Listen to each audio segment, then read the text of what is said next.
শাওয়াল মাসের ফজিলত ও ইবাদত। শাওয়াল মাস আরবি বৎসরের 10ম মাস। রমজান মাসের পরবর্তী এই মাসটিতে গুনাহের আশঙ্কা খুব বেশি থাকে, কারণ সারা রমজান মাস আবদ্ধ থাকার পর শয়তান মুক্ত হইয়া কুরিপুগুলো, কুচরিত্রগুলো, তার যেটা দুষ্টামি বলা হয়, দ্বিগুণভাবে উত্তেজিত হয়ে মানুষকে কুপথে পরিচালনা করার জন্য উঠে পড়ে লাগে। সুতরাং এই মাসে গুনাহ হতে বেঁচে থাকা খুবই কঠিন কাজ।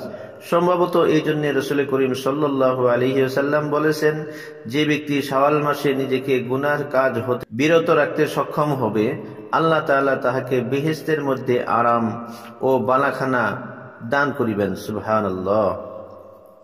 অন্য এক হাদিসে বর্ণিত হয়েছে যে হযরত রাসূলুল্লাহ সাল্লাল্লাহু আলাইহি ওয়াসাল্লাম বলেছেন, যে ব্যক্তি শাওয়াল মাসের প্রথম রাতে বা দিনে 2 রাকাতের নিয়তে 4 রাকাত নামাজ আদায় করবে, আল্লাহ পাক তার আমল নামায় 7টি জাহান্নাম তার জন্য হারাম করে দিবেন এবং 8টি জান্নাত তার জন্য উন্মুক্ত করে দিবেন। সুবহানাল্লাহ। এবং এই মাসে 6টি রোজা।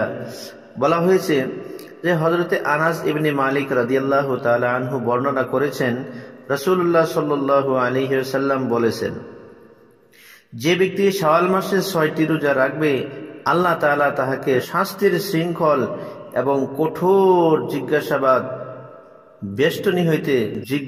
বেষ্টনী হইতে নাজাত দিবেন। সুবহানাল্লাহ।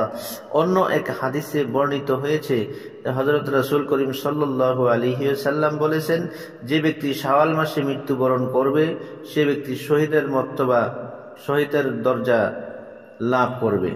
এই 6টি রোজা ধারাবাহিকভাবে রাখা যায়, আবার কিছুদিন পর পরও রাখা যায়।